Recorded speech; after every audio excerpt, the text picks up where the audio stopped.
Friday, July 18, 1861, a West Point graduate of the class of 1819, Daniel Tyler, appeared on the ridge between Centerville and Bull Run and ordered Israel Richardson, a graduate of the class of 1824, to advance as skirmishers several hundred men from the 3 regiments of his brigade and attempt to take possession of Blackburn's Ford. In his official report filed a week later, Tyler tells us that he ordered 2 rifled guns at the battery on the crest of the ridge overlooking the ford and opened fire upon a Confederate battery, which returned the fire for a time, then limbered and withdrew. In reaction to this, Tyler ordered Richardson to send the skirmishers forward into the woods that fringed the bank of the stream, and when they did, an explosion of Confederate volleys erupted, which threw the skirmishers into confusion, and they scurried in panic back up the slope.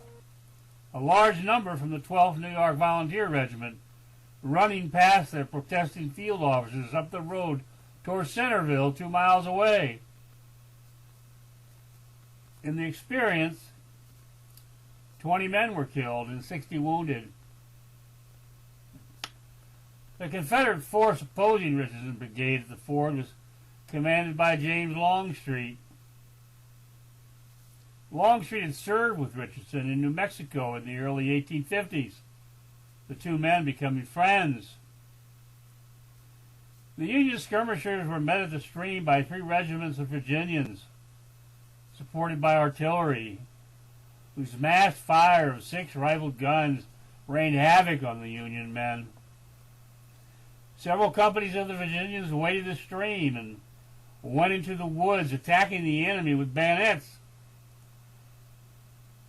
And it was at this point that the men of the 12th New York broke and ran for Centerville, their officers shouting in vain that they stopped. From this, Irvin McDowell, the Army's commanding general, learned what he already knew, that the Confederate force opposed to his was distributed along the run with a greater weight placed in the vicinity of Blackburn's Ford to block the approaches to Manassas Junction. The point being that without possession of the junction, the Confederate force could not maintain itself, as the 2 railroads that connected at that point, the Orange and Alexandria and Manassas Gap railroads, were its only means of being supplied. It was obvious to McDowell when he arrived at the scene of the engagement and talked with Tyler and Richardson that Pierre Beauregard, the commander of the Confederate force, intended to defend the sector with the mass of his force, probably as much as 3/4, and spread the remainder northward along the west bank of the stream. Reports from scouts informed McDowell the left wing of Beauregard's force appeared to rest in the Warrenton Pike at the Stone Bridge. The next 2 days passed without an engagement, as McDowell spent them searching for a route he might use to pass his army around Beauregard's right flank, which rested at Union Mills. But riding down the old Bragg Road that passed through rough, densely wooded terrain, reaching the Occoquan stream with its steep banks, McDowell rightly became fearful that the army, marching in column, might easily find itself boxed in by the Confederates, who could block passage of the Occoquan at the only available ford and filter through the surrounding woods to get possession of the road in rear of the column. So, abandoning the plan of moving against Manassas by his left, McDowell sent his engineers to the right to find a route that would place the army on Beauregard's left. Late on Sunday, July 20, McDowell's engineers offered him a route by way of Sudley's Ford, which lies about a mile north of the Stone Bridge, and he called his 4 division commanders to a meeting in which he issued his movement order for the attack against the enemy's left. First, Tyler's division, with Richardson's brigade detached, to remain in position on the crest of the slope overlooking Blackburn's Ford, was to march at 2 a.m. from Centerville and place the remaining 3 brigades, Schenck's, Sherman's, and Keyes, at the Stone Bridge, with the latter 2 brigades taking position to the right of the road along the east bank. Behind this column, Hunter's division was to march down the pike to the Cub Run Bridge and take a byroad that connected to Sudley Ford. Hunter to be followed by Einzelman's division. By daylight, Hunter, followed by Einzelman, was to cross the stream at the ford, deploy in line of battle in the farm fields that spread over the region, and move south to roll up the weak defenses of Beauregard's left wing and advance to Manassas Junction. The last division, composed of 2 brigades, the Davies and Blinkers, was commanded by Dixon S. Miles, a colonel of infantry in the old army and a West Point graduate of 1824. According to McDowell's movement order, Miles' division was to constitute the Army's reserve and place itself on the heights of Centerville and support Richardson's brigade in front of Blackburn Ford, or the main body of the Army as circumstances required. As most school children know, McDowell's plan did not go well. An 1838 graduate of West Point, McDowell had spent his 22-year Army career as a staff officer, beginning with the position of adjutant of General John Wool's army at the Battle of Buena Vista at the beginning of the Mexican War. By 1861, when Lincoln came into the White House, McDowell had the rank of major and was acting as General-in-Chief Winfield Scott's right-hand man. How it happened that McDowell suddenly found himself with the rank of a brigadier general in the regular army and commander of the new Union Army raised from the militia of the adhering states is a pure matter of politics. McDowell came to the position with no experience of managing troops in action, whether the action was small or large. The debacle began with Daniel Tyler, who had graduated from West Point in 1819 and participated in the early battles waged by General Taylor's and Wool in northern Mexico. But after the war, he resigned his commission in 1834 and became a manufacturer and railroad president in civilian life. When the Civil War commenced, he obtained a commission from the governor of Connecticut as a brigadier general of volunteers in May 1861, and somehow found himself chosen by Lincoln to command a division in the new Union Army. And Tyler did not get his division into its assigned place until 6 a.m. And because of this, Hunter's division was unable to march to the Cub Run Bridge until 8 a.m. and did not reach the farm fields north of the Stone Bridge until 9:30 a.m. By the time Hunter's men were deployed in line of battle, With Heinzelman's division still in the process of breaking down from column and moving forward to the attack, Beauregard, from his command post on Lookout Mountain, was pushing the brigades bunched up in front of Blackburn's Ford toward the Warrenton Pike to support the two Confederate brigades holding that part of his line. When the battle finally began to intensify toward 11 a.m., Beauregard rode to the field to take direct command of the troops in action, while General Joseph Johnston, who had arrived the day before with 8,000 troops from the Shenandoah Valley, assumed command to feed forward additional force from the Manassas Junction sector as the circumstances of the moment required.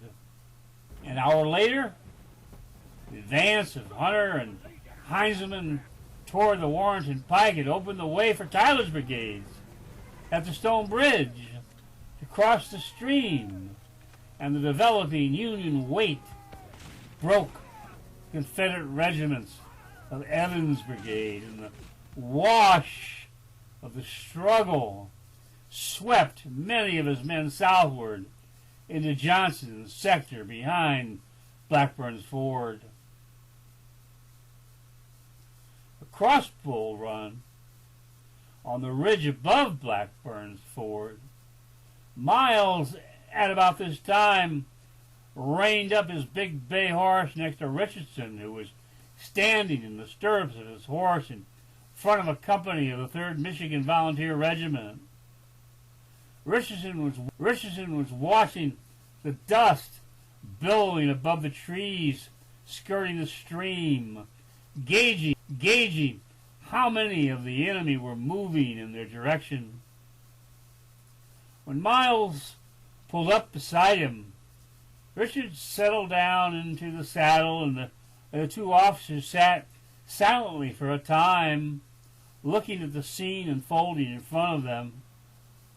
The regiments of Davies' brigade were spread out along the ridge to Richardson's left, and Hunt's battery of rifled guns was throwing shells in a fan pattern into the woods at the bottom of the hill and off to the south toward the mouth of Rocky Run. Miles was dressed in his old army tunic with the epaulets of a full colonel on his shoulders. His blue woolen pants covered his riding boots, which were girdled with sharp stubbed spurs. His nose and cheeks were red from exposure to the sun, marching out from Washington, and he had his head covered by a forage hat, on top of which was a high-brimmed army hat. What the two soldiers must have thought, listening to the distant sounds of booming cannon and rifle volleys that were reaching them from the Stone Bridge, hearing the faint hollers and shouts of the retreating Confederate soldiers, seeing the dust clouds, the rush of squadrons of cavalry back and forth in the fields beyond the trees, we now can only wonder at. These two men had served together in the 3rd Infantry Regiment of the Old Army from 1851 to 1855. Miles, the regiment's lieutenant colonel, in command most of the time, in the persistent absence of the regiment's colonel, who was disabled from active service, and Richardson was there as captain of Company K. Now, Richardson, who since 1855 was a civilian living in the village of Pontiac in Michigan, held the rank of a brigadier general of volunteers, which he had obtained from the governor of Michigan hardly a month before. During these 4 years in New Mexico, Miles and Richardson had experienced together brutal campaigns against the Apache, Navajo, Utes and Comanche, who roamed much of the territory of New Mexico, killing pioneers, attacking the isolated ranches and villages between Santa Fe and El Paso, stealing cattle and sheep. A column of soldiers would set out on a march, walking 100 miles into the arid wilderness until a clan of Indians would be cornered in some canyon and a slaughter would occur. The males being shot down and killed, soldiers dying too in the encounters. The women and children were rounded up and tramped back to the nearest fort. Now here the two men were together again, brothers in arms in a battle situation, the scale of which they had never experienced before. And you would expect the two of them, after all that they had suffered together in the West, the oppressive heat, the never-ending drifting of the sands, the rank food, the briny water, the death-delivering smallpox and cholera that would periodically sweep through the garrisons, the many graves of the soldiers they had ordered dug. To understand each other, be comfortable, confident with each other, rely upon each other. As the minutes passed, there on the ridge of the hill, looking down at the fort, the two men, holding their nervous horses in check, listening and watching the sounds and movements of the fluid scene. Richardson removed a telescope from a casing strapped to his saddle and, opening it, scanned the fields across the stream. Then he handed it to Miles, who put it to his eye for a time. Giving it back, Miles said to Richardson, "Hold on," and turning his horse, he spurred away toward Centerville.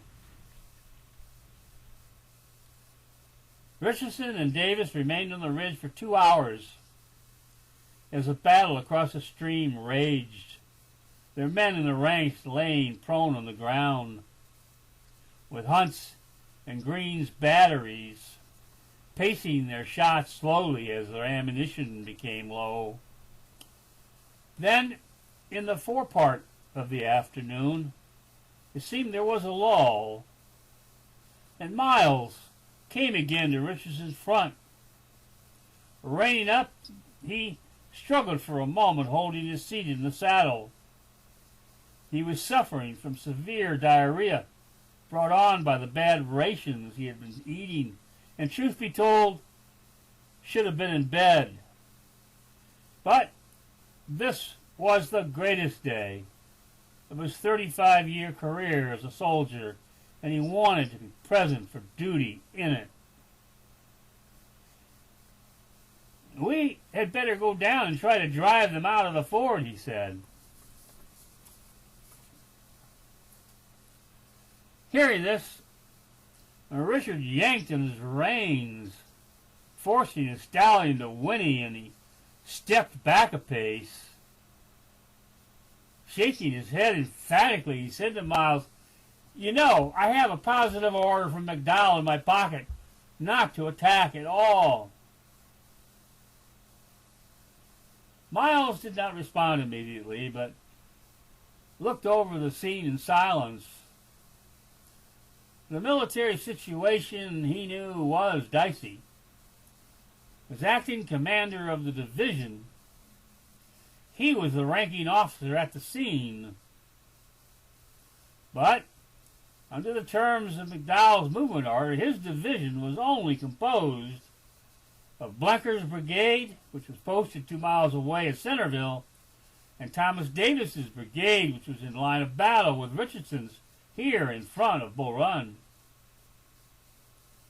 A plain reading of McDowell's order suggested, it was ambiguous, that McDowell's intent in detaching Richardson's brigade from Tyler's division was to have Richardson act independently within the limits of action the order specified. On the other hand, McDowell's order was given in the context of well-established rules of rank and the matter of discretion any officer must exercise in the execution of orders under the circumstances as they are at the moment of execution. Here, it had developed early in the day that Davis's appointment of the rank of Brigadier General of Volunteers predated Richardson's by 10 days. So when Miles had sent Davis forward to join Richardson at Bull Run, Richardson came under the command of Davies, and Davies, of course, was under the command of Miles. So, the old soldier, on this great glory day of his career, adopted the attitude that Richardson was now under his command. That is, that his division now included Richardson's brigade to be ordered about as he considered prudent under the circumstances. And in Miles' mind, he was at the decisive moment of the battle. The enemy had broken and was in flight from the Union attack being made against the front at the Warrenton Pike. A sudden attack against the Confederate force defending the ford, breaking through, spilling onto the right bank of the stream at this moment, might very well disrupt the expected effort of the enemy to move fresh troops to the battlefront. Several more minutes passed in silence between the two soldiers as Miles thought through these circumstances. Then his eyes squinting in the glare of sun, he pursed his blistered lips and ordered Richardson to break out 100 men from the companies of the 3rd Michigan and send them down the hill into the woods as skirmishers. Then, after watching for a time as Richardson, in a testy voice, shouted instructions at the field officers, and the reluctant men were drawn out from the regiments, Miles saluted Richardson and rode away again. When the men were scattering down the slope of the hill, they were met at the bottom by a blast of canister from 2 guns the Confederate Brigadier David Jones had dragged across the stream, and from the flanks of the battery 200 men of Featherstone's Mississippi regiments sent volleys of lead into the men of the 3rd Michigan, and Richardson was shouting hoarsely in the din to the bugler to signal the men to come about. By the time the 3rd Michigan skirmishers returned to the ridge, a third of them were wounded, and you could see dead bodies were left behind. About this time, off to Richardson's left, 2 of Davies' regiments let loose a volley, and Hunt's battery resumed steady discharges. A mass of lean, brown men came into view in the ravine Rocky Run flows through. Shouting orders to the field officers, Richardson broke down the men in his second line and put them to work with shovels, throwing up a rampart of earth across his front, with some of the men dragging up felled trees to build an embrasure for a section of Green's guns. All the while, as the middle afternoon fell toward evening, Richardson's attention was honed to the sound of the battle raging across Bull Run. At one time, the battle noise seemed distant. At other times, closer to the forge in his front.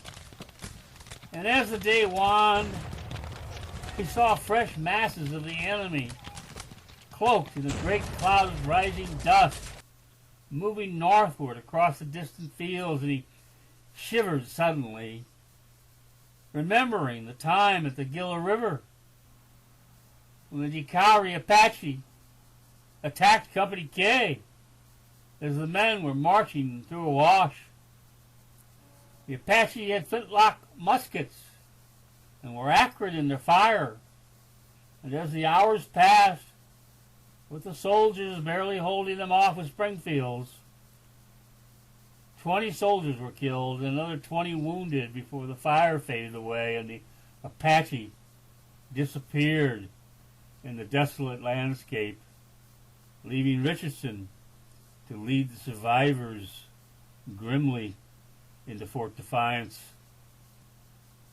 The memory was broken, Richardson's mind snapping back to the reality, when Colonel Miles' adjutant reined up and told Richardson that he was ordered by Miles to march his brigade back to Centerville. The army was in shambles on the right, the men in their ranks having lost all sense of organization, that they were no longer under the control of their officers and were rushing pell-mell up the pike. Richardson hesitated, answering the adjutant, his mind coming to grips with the moment. He had McDowell's movement order in his pocket, assigning his brigade the task of defending the road above the ford at all hazards. He might invoke it and refuse Miles' direction. But then he thought on the fact that with the main body of the army in a rout, its organization gone, the men out of control of the officers, with the enemy troops and artillery moving in the fields below, was this the place to try to hold the road with the 3 regiments of his brigade, even with Davies's New York regiments as support and the 2 batteries and their ammunition low? Instead, he testified later, notwithstanding McDowell's order, he considered himself under Miles' direct authority and could not disobey his order. So, it being convenient to his mind, he put the brigade to march. A mile up the road toward Centerville, he came upon the rear of Davis's brigade, and leaving his front regiment, the 3rd Michigan, to lead the brigade on, he rode to the rear of his column, and as it passed, he watched the road below where it fell into the trees. Richardson was standing in the road as the last of his companies were marching past when McDowell's adjutant, John Fry, galloped up. Reining his stallion to a vicious stop in a cloud of dust, Fry shouted that McDowell wanted the brigade put immediately in a line of battle across the road, the right to face Blackburn's Ford, the left covering the intersecting road to Union Mills. That McDowell's engineer was on his way to assist in establishing the new line, and he jerked the stallion around and rode off again into the right. Richardson called to the nearest field officer to halt the trailing regiment, the 5th Michigan, place it to stand in close column on the road, and he galloped forward to the front of his brigade. When he reached the heights of Centerville, he found the lieutenant colonel of the 3rd Michigan, 32-year-old Ambrose Stevens, a grocer from Detroit, rushing up to him.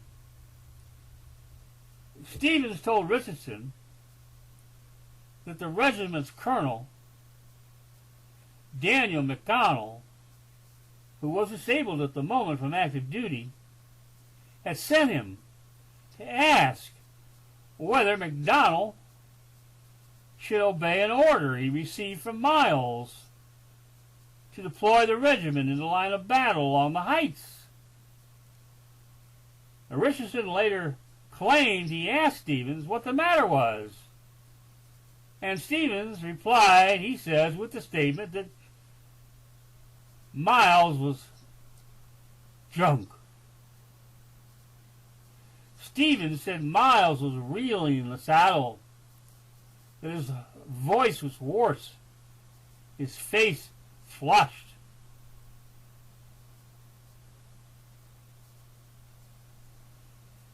Here was the moment where a man's character is found. Richardson had interacted with Miles twice, if not 3 times, during the long, sweltering day. On these occasions, he admits to finding Miles as he knew him through 4 years of harsh military service in New Mexico, on the marches through the desolate territory, in the skirmishes and sometimes vicious encounters with the Indians, in the garrisons and the several forts. Now, suddenly, at the close of this historic day, the Army defeated, its organization collapsed, the men a mob running for their lives. Instead of ordering the neophyte officer to execute the division commander's order, Richardson seizes the opportunity as McDowell's engineer rides up to exclaim in his hearing, quote, "I cannot be interfered with by a drunken man in the execution of General McDowell's order," unquote. With this ringing in his ears, the engineer rides off to find McDowell, and Richardson proceeds to rearrange the regiments of his brigade when Miles appears and questions Richardson's disposition. The problem in Miles' eye being the fact that, as Richardson had placed it, the regiment was blocking the line of fire of Tidball's battery, which had unlimbered for action on the ground above and behind, at which point Richardson tells Miles he has no more orders to receive from him, and he rides away. Israel B. Richardson was full of himself, ambitious to a fault. He seized the moment to smear a soldier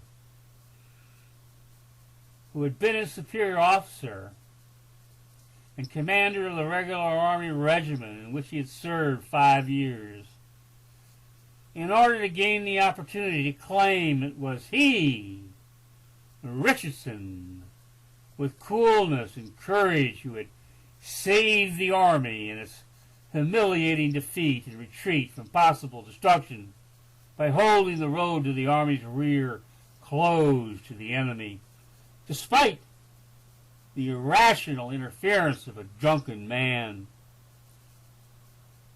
This, in essence, is what he wrote in his official report and what he said in the court of inquiry Colonel Miles requested after the battle.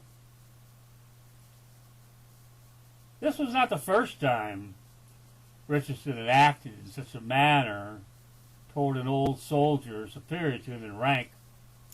In 1855, a mere captain of an infantry company, Richardson acted toward the commanding officer of Fort Union, Colonel Thomas Flatteroy, as he did toward Miles in 1861.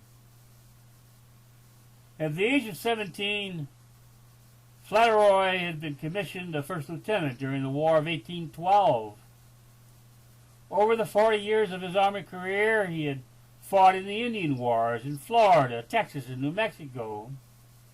By 1846, he was Lieutenant Colonel of Cavalry, and by 1847, commander of General Scott's cavalry in the campaign to capture Mexico City. Promoted to colonel in 1848, Flatteroy spent time in the ensuing years in Oregon, Florida, Mississippi, and Texas, and in January 1855 he became commander of the garrison at Fort Union, which was the headquarters of the Department of Mexico at the time. In the summer of 1855, Richardson led a column of 350 raw recruits across the plains from Fort Leavenworth to El Paso, carrying along with these recruits $100,000 in cash and many wagon loads of supplies.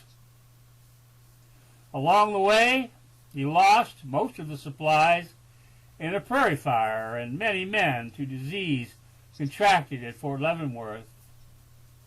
When the column arrived at Fort Union, Captain Richardson presented himself to Colonel Flatteroy, who asked to see Richardson's orders. Flatteroy's interest was in the list of recruits, which were headed for infantry slots, and which were cavalry slots, he intending to take some to fill the post's vacant slots. Richardson refused to produce his orders, which angered Flatteroy to the point of charging Richardson with disobedience of a lawful order. When the department commander refused to convene a court-martial, Flatteroy forwarded the charges to the Secretary of War for action. In September 1855, while the charges were on their way to Washington, Richardson abruptly resigned his commission and went to live with his 70-year-old parents in Michigan. There he remained until May 1861, when Michigan Governor Austin Blair, with some hesitation, appointed Richardson colonel of the 2nd Michigan Volunteer Infantry Regiment.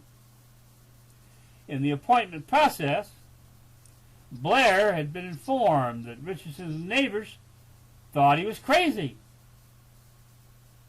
Asking a soldier who knew Richardson from New Mexico days, he was told Richardson was, quote, slouchy and slovenly, not a handshaker, but his mind was clear and alert and up to the occasion, unquote. And so it was a new order of things when Richardson suddenly found himself again under the command of Dixon Miles in a moment of crisis.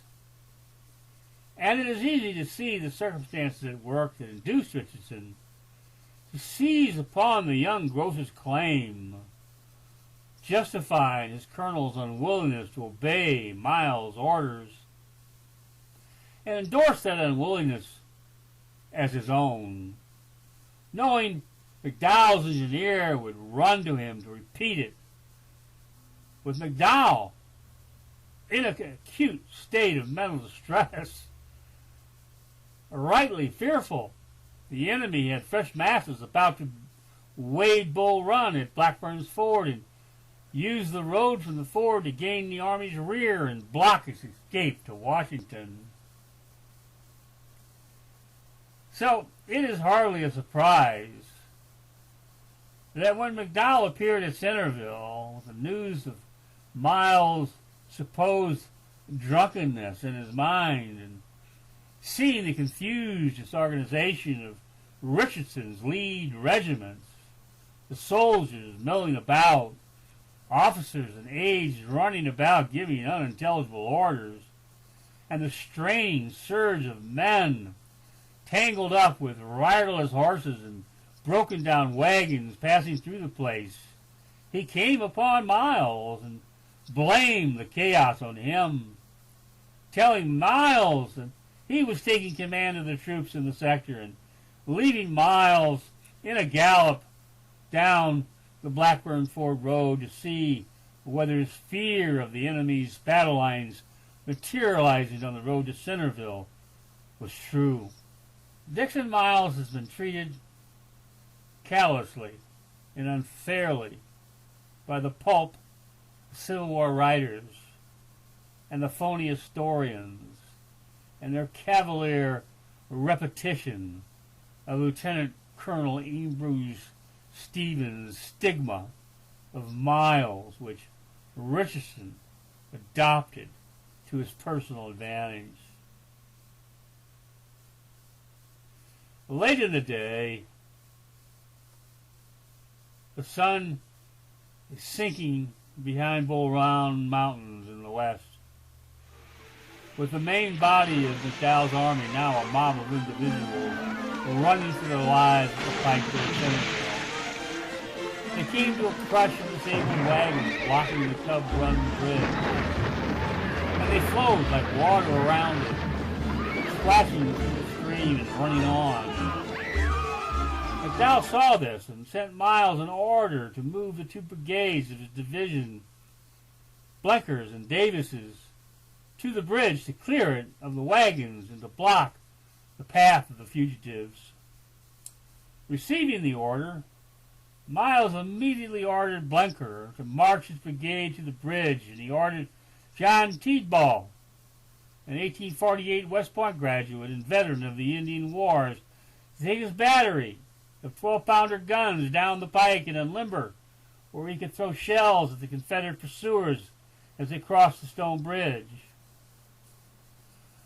We might wonder if the result of his embarrassment might be different if he had then ordered only Davis's brigade to retire to Centerville, leaving Richardson where he was to fend for himself as being under the direct positive order of McDowell as Richardson envisioned it, with Green's battery and perhaps Hunt's too, to block the road and the line of the ridge, which was McDowell's obvious intention.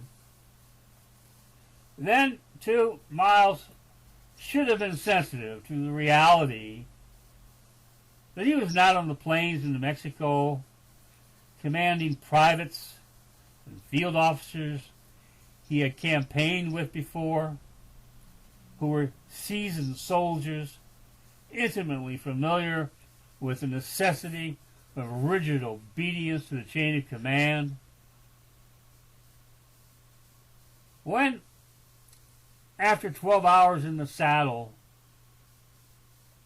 this 58-year-old man, suffering from the debilitating effect of severe diarrhea, his face sunburnt, flushed by the effects of the stifling heat of the July day, his lips blistered, his voice hoarse from shouting, in the midst of the greatest confusion and alarm and the greatest battle experience of his life, he comes upon the grocer from Detroit, masquerading as a field officer.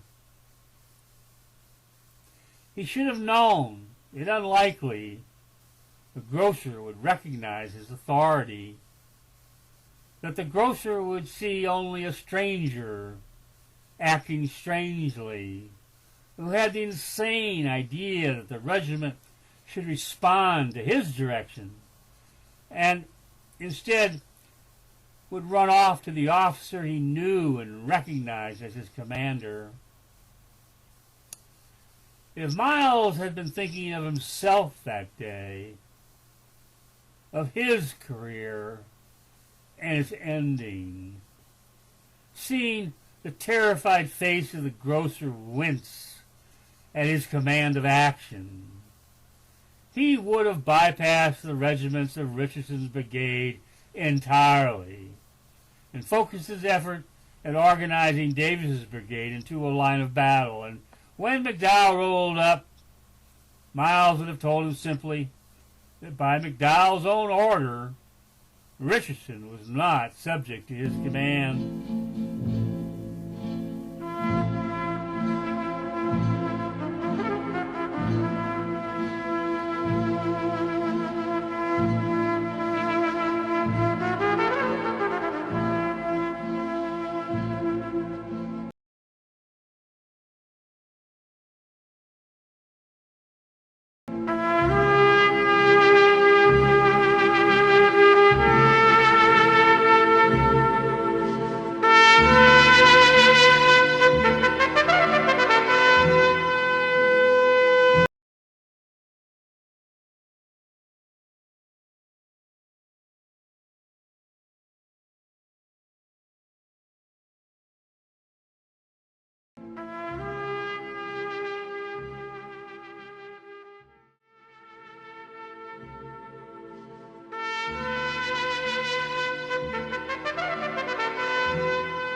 in the cold cauldron,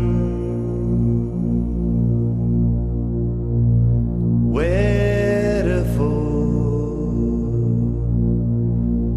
many mere have gone.